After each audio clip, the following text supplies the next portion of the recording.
The first thing we're going to talk about is some sports. We're going to talk about, not actually sports, we're going to talk about sports journalism in general. We're going to speak on none other than, what's the name of the guy who used to hang out with Ronald McDonald, the purple dude? Grimace? Yes, Mr. Grimace himself, the black version of him, Jason Whitlock. Is that this guy? Yeah, yo, fun fact, if you keep that picture on the screen a second, for those who are listening, like, audioly, Jason Whitlock is a bigger dude. Obviously, I made the fat joke. But on top of that, if you see Jason Whitlock in this picture, he doesn't look like this now. But if you see him in this picture, right, he's wearing like this nice little small little top hat, right? Phil, you want to know why he was wearing that top hat? Why? Jason Whitlock went to Turkey and got that surgery. What surgery? On his hairline. Oh, the tattoo surgery or what? No, like hair put in there. Oh, God. So you can look at a picture from him 6 years ago, a picture of him now, you're gonna be like, yeah, he definitely got that surgery. And he was wearing that hat in between that time, the entire time, every day on TV. But anyways, I don't really want to make fun of his hairline. I could care less. The reason why we're gonna talk about Jason Whitlock, I know a lot of people, and I'm gonna go down the history of his jobs. He used to work at ESPN, was fired from ESPN. I forgot what website he worked on, and he was like the main editor. He got fired from there. Obviously, you guys might have heard earlier this year, Stephen A. Smith kicked his back in like a new one. And we know what happened with that. He worked at Fox Sports 1. He failed there. He got fired. And now he is working for Outkick. Outkick is a far-right conservative, I'm going to say media outlet, not news outlet. I'm going to say media outlet. Yeah, they don't cover news. Yeah, they don't really cover the news. But on the Outkick, they usually obviously lean a certain way, like I just mentioned, but they say some of the most outlandish shit that could be far from the truth and far from reality. Now, the reason why Jason Whitlock falls perfectly into that realm, we're going to talk about his comments that he keeps talking about Deion Sanders. As you guys know, I'm a big supporter of the Colorado Buffaloes. I think Deion is doing a great job as a coach. He's doing a great job as a leader of men, or young men in this situation, and / kids, because some of the kids that are coming to him are 18, 17 years old before they become, technically men in the society. And he's doing a great job staying the course of the vision he had for this team. But of course, Colorado has all the haters in the world, so I'm not surprised that Jason Whitlock is one of them. Jason Whitlock has continued to fail as a TV sports pundit. Every step of the way, he fails. He got kicked off his show on Fox 1, and now Emmanuel Acho is doing a great job on it. He sucks as a YouTube sportscaster, because if you look at his former co-host, Marcellus Wiley is 10 times better and gives way better talking points and way better insight that's not rooted in just hate and evil and nonsense, bro. Real talk. Marcellus Wiley, for example, I don't agree with everything Marcellus Wiley says, but Marcellus Wiley is actually good at his job. So when he says something, it actually has some type of validity to it, because he's not just grabbing BS from thin air to try to poke the bear. Do you remember when a long time ago, Phil, when LeBron James had somebody spray paint the N-word, well, nigger, on his Los Angeles home when I think he was playing for Miami or Cleveland at the time, right? Jason Whitlock says racism doesn't affect people who are rich like LeBron. That's the dumbest shit I've ever heard in my fucking life. Oh. Am I wrong?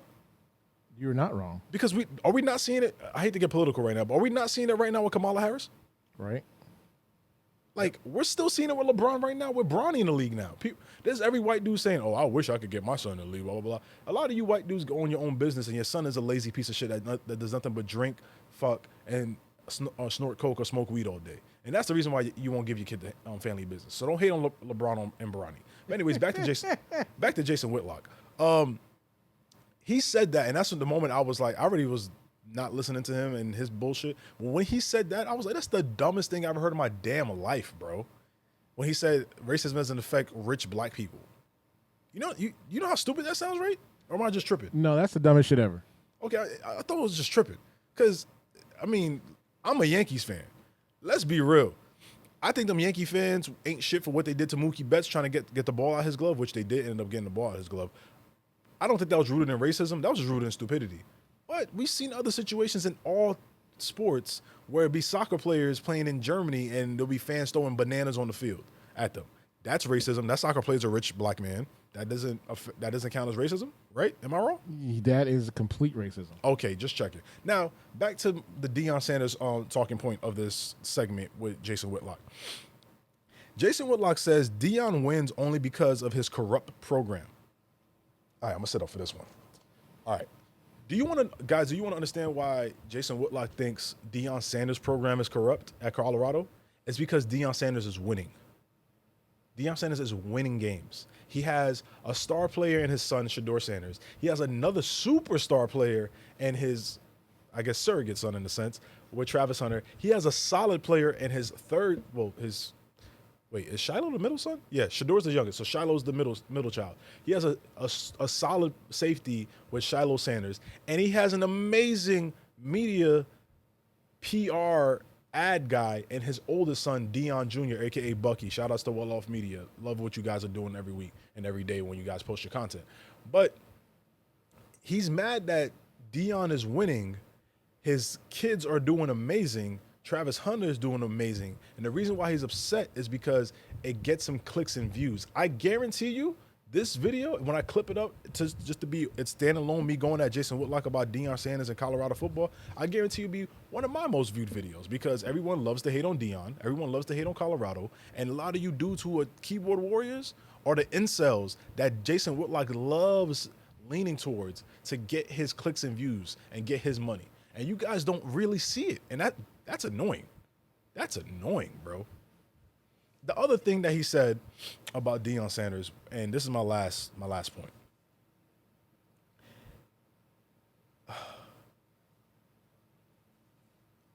He said Deion is doing a good job, but he doesn't like it. What? So I don't get it. You first said Deion is only succeeding because of his corrupt program, and then you said in the same mouth, Deion is doing a good job, but you don't like how he's going about it. How does that make any fucking sense? It doesn't. Phil, am I tripping? You ain't tripping, dog. Because that don't make sense to me personally. And the thing is, he's upset that Deion is using it. I know you're not really into sports like that, Phil, but I'm gonna enlighten you real quick. So, like, the transfer portal is a big thing in college football right now, especially college athletics in general, but college football specifically. Because it's being treated similar to free agency in professional sports, right? Okay. And Deion is taking full advantage of it, and his team is succeeding because that's the way he decided to go about it, right? There's a lot of other teams who took advantage of the transfer portal who are doing great. Vanderbilt is a team that took advantage of the transfer portal. They just beat Alabama a couple weeks ago. Indiana is currently undefeated while I'm recording this podcast. They took advantage of the transfer portal. Look how, I just mentioned Indiana, but you see how great they're doing. They might make the college football playoff. And Indiana has always been average or slightly above average as a college football program. They're one of the best 13 teams in the country, hands down. So just because it's now Deion Sanders taking advantage of the same system that's in place, and now he's succeeding at it, now you have an issue with it. Now, I'm not going to be like, Jason Whitlock is a self-hating black man, this, that, and the third. I could care less about that shit.